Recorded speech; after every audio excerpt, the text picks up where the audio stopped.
Você é bom de tecnologia, tem experiência, já trabalhou em diversos projetos de diversos tamanhos, seja ele pequeno, seja ele grande, certeza que já passou pela sua cabeça. E se eu abrir a minha empresa de software, uma software house? Hoje eu quero compartilhar com você a minha história de 12 anos com a minha empresa e a parte obscura que ninguém conta, ninguém compartilha. Então, quando eu era mais novo, lá com 22 anos, eu já trabalhava como programador e queria seguir meu pai e meu avô, que tinham seus próprios negócios. E a minha ideia ali era, tá bom, quero ter meu negócio, mas a única coisa que eu sei fazer é software. Bom, vou montar minha empresa de software. Na época eu nem sabia qual era o termo da moda famoso, que era empreendedorismo, né? Eu quero ter meu negócio, não quero ter chefe. Essa era a minha ideia. E em algum momento, esse desejo, o universo começou a conspirar a favor. Eu perdi meu emprego, já tinha conversado com alguns amigos, dois dele, Traquinas e Marcão, de ter um negócio, eles adorariam ter um negócio em conjunto. Traquinas perdeu o emprego também e Marcão trabalhava, mas falou, não, eu ajudo no meu tempo livre aqui, vambora. Resolvemos abrir a empresa e também um escritório que a gente tava ali de olho, ficou vago. Falei, o universo conspirou, vamos lá. Beleza. E eu era desenvolvedor, Marcão desenvolvedor, Traquinas designer. Todo mundo fazia o seu trabalho bem. Pô, beleza, vambora. Aí começa. As primeiras partes que ninguém compartilha, né? As partes obscuras. Tá bom, todo mundo sabe fazer. E aí? Que trabalho? Tem que vender? Quem que vende aqui? Sei lá. Como é que a gente faz? Começa por aí, né? A gente não tinha ideia de como sair vendendo. Puta, é por internet, é boca a boca, sabe? A gente começou a. Tá bom. Nosso primeiro plano é vamos fazer o portfólio. Vamos ter um portfólio nosso, vamos pegar site de empresas locais, vamos fazer ali, vamos ir na comunidade, ver se tem alguém precisando. E conseguimos ali nossos primeiros clientes. Né? Então a gente ajustava o nosso discurso, a gente ele falava às vezes alguns termos muito difíceis para alguns tipos de cliente, outros entendia, outros não, então a gente via que acertava, via que errava e ajustava. Beleza, e começou a girar, a engrenagem começou a girar. E aí um outro problema começou a aparecer, que é aquela ideia, pô, eu sou o dono da minha empresa, não tenho mais chefe, eu sou o chefe. Não, cada cliente seu é um chefe seu. Então, a partir do momento que eu tinha 5 clientes, eu tenho 5 chefes. Tenho 10 clientes, tenho 10 chefes. E outra coisa também é o faturamento. Então, parecia que no começo, todo mês, a conta era zerada, né? Então, você tem um faturamento, pagou as contas, por menor que elas fossem no início, sabe? Às vezes nem salário a gente tirava. Então, todo mês abria zero. Todo mês, então, eu sempre vendia a janta para pagar o almoço. Vendia o almoço para pagar a janta. Isso era muito difícil no começo. E também, beleza, chegou uma hora que alguns clientes começaram a ser recorrentes, você começa a ter um faturamento, um faturamento recorrente, um faturamento previsível e você precisa aumentar o time, porque você já começa a bater num teto. Aí você começa a ter um outro problema, formar pessoas para trabalhar da forma como você espera. Às vezes a pessoa já é formada, né? Às vezes você não precisa ali ensinar ela a fazer determinado trabalho, mas como uma empresa pequena, ou até uma empresa média grande, você precisa colocar sua cultura aí, sua ideia. Você tem que aprender isso também. Como lidar. Porque quando imagina, eu contratei o primeiro desenvolvedor, primeiro só passo a tarefa, tá tudo certo, vai voltar redonda, porque na minha ideia, quando era eu, Marcão e Traquinas, passava um pro outro, a bola vinha redonda. Quando eu contratei uma pessoa, por mais boa que ela fosse, no caso era o Paulo, às vezes voltava de um jeito que eu não tinha alinhado com ele. Ele entendeu de um jeito, às vezes eu não falei direito, o cara entendeu de um jeito e a bola vinha diferente. Eu falei, não, e aí eu vou um retrabalho. E uma coisa que eu aprendi era formar, tentar explicar ali da forma como a gente esperava. Mas beleza. E aí uma coisa que depois eu pensei, tá bom, o que é que me manteve no jogo? Porque eu fiquei mais de 4 anos sem a empresa ser lucrativa, sem chegar no famoso break-even. Primeiro, antes de começar a empresa, eu consegui fazer uma reserva financeira dos meus trabalhos anteriores. Uma outra coisa importante, e Marcão, a gente foi nas comunidades e a gente conseguiu um contato que trouxe um projeto de uma empresa pequena que virou uma empresa grande. E isso ajudou a empresa muito, porque imagina, você começou com um cliente e ele cresceu, você cresce junto. Então, cara, às vezes era eu trabalhando direto, passou 2 anos, eu tava com 2, 3 caras trabalhando junto comigo que eu precisei contratar e o cara significa que o cara cresceu e eu cresci junto.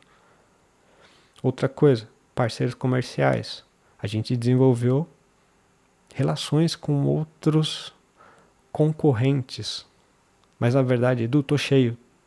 Dá pra pegar esse projeto aqui? Pô, dá, traz. Deixa eu pegar. Às vezes nem era. O projeto nem era bom, às vezes era tipo.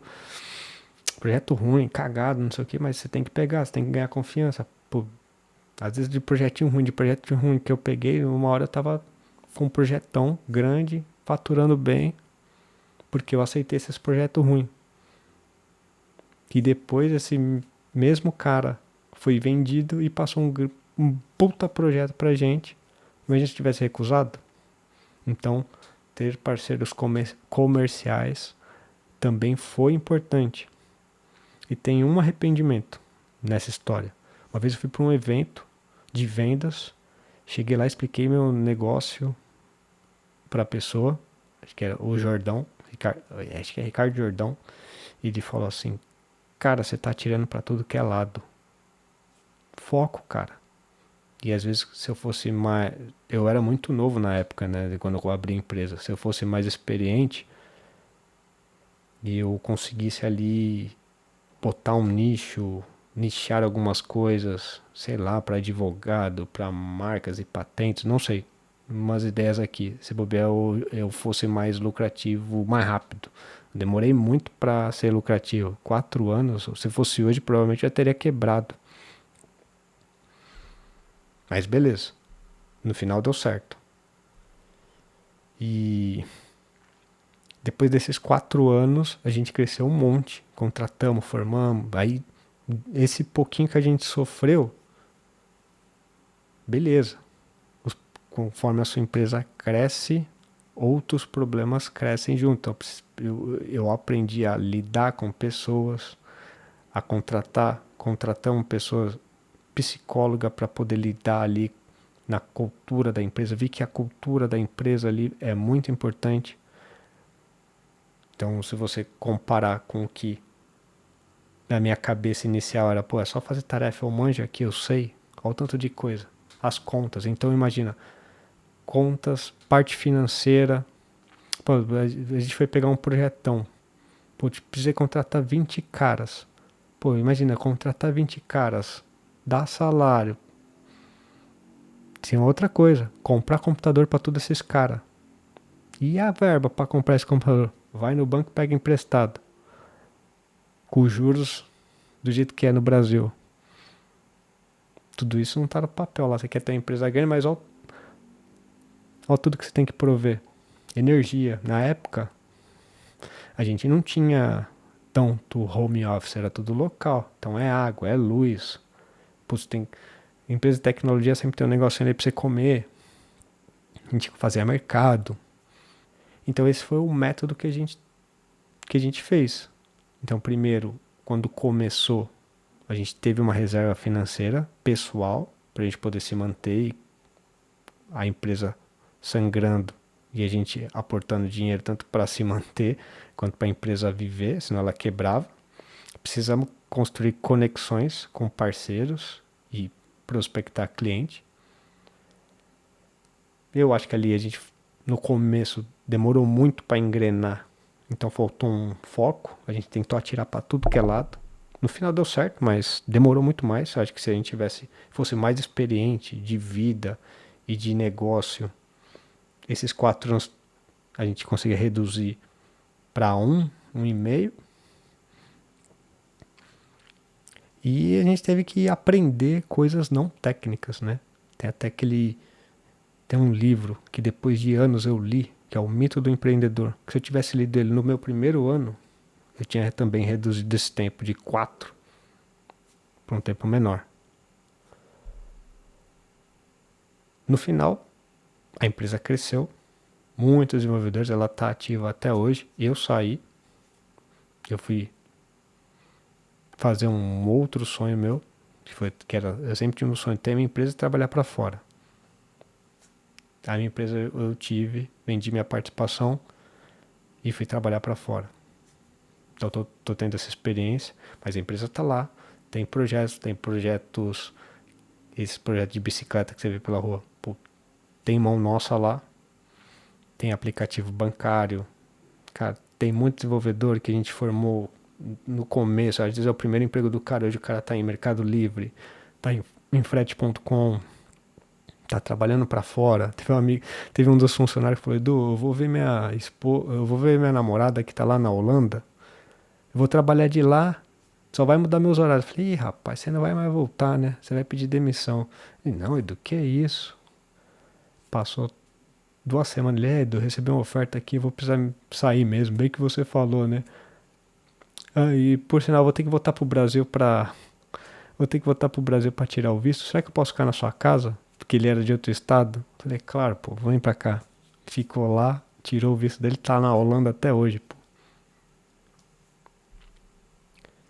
Então, o conselho que eu quero dar aqui sobre o sonho da fábrica de software é: se prepara. Tem tudo isso aqui que eu falei, tem um monte de problema. Mas se isso no teu coração aí, você fala: não, é isso que eu quero, vai dar certo, se é o seu desejo mesmo, vai que vai dar certo. Em algum momento tem que dar certo, não tem jeito. Assim como tava no nosso lá, eu, Marcão, Traquinas, depois veio o Rodrigo, tá lá até hoje. Então é isso. Se gostou, deixa o joinha, deixa o seu comentário, alguma coisa relacionada. Você também já pensou em abrir uma fábrica de software? Se tem fábrica de software, se já vendeu sua fábrica de software, como alguns amigos meus já fizeram. E é isso. Valeu, obrigado e é nóis.